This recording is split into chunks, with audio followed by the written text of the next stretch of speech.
বন্ধুরা, আজকের এই সময়ে সিআইডি দেখেন না, এমন লোক খুঁজে পাওয়া খুবই দুষ্কর। কিন্তু আজকে আপনাদের সাথে কথা বলবো সিআইডির একটি অন্যরকম বিষয় নিয়ে।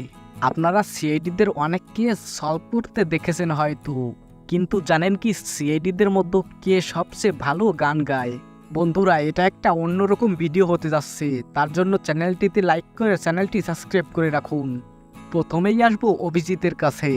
সিআইডিদের মধ্যে অন্যতম জনপ্রিয় মুখ হচ্ছে অভিজিৎ। অভিজিৎকে ছাড়া যেন সিআইডি পুরো অচল, এবং তার ফ্যান ফলোয়াররা তাকে অনেক ভালোবাসে। তো চলুন অভিজিতের কণ্ঠে দু লাইন গান শুনে আসা যাক।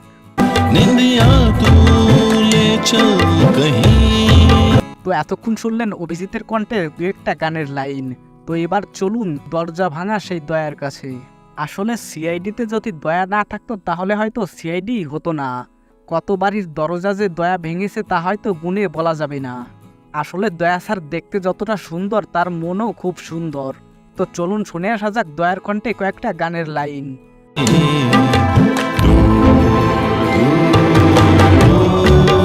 এবার কুস্ত গড়বড় হে, তার মানে বুঝতে পারছেন কার কথা বলা হচ্ছে। তিনি হলেন এসিপি পদ্মমান।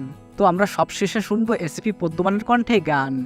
আসলে তিনি যতটা রাগী ততটাই উদার মনের মানুষ।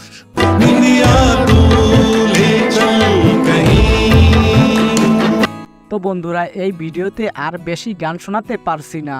আপনারা যদি সম্পূর্ণ গানটি শুনতে চান তাহলে ডিসক্রিপশনে দেওয়া আমার নতুন একটি চ্যানেল, সেটাকে গিয়ে একটু সাপোর্ট করে আসবেন। তাহলে পরবর্তী ভিডিওতে আপনাদেরকে সম্পূর্ণ গান শুনিয়ে দেব। আর অবশ্যই কমেন্ট করে জানাবেন কার গান সবচেয়ে বেশি ভালো লেগেছে।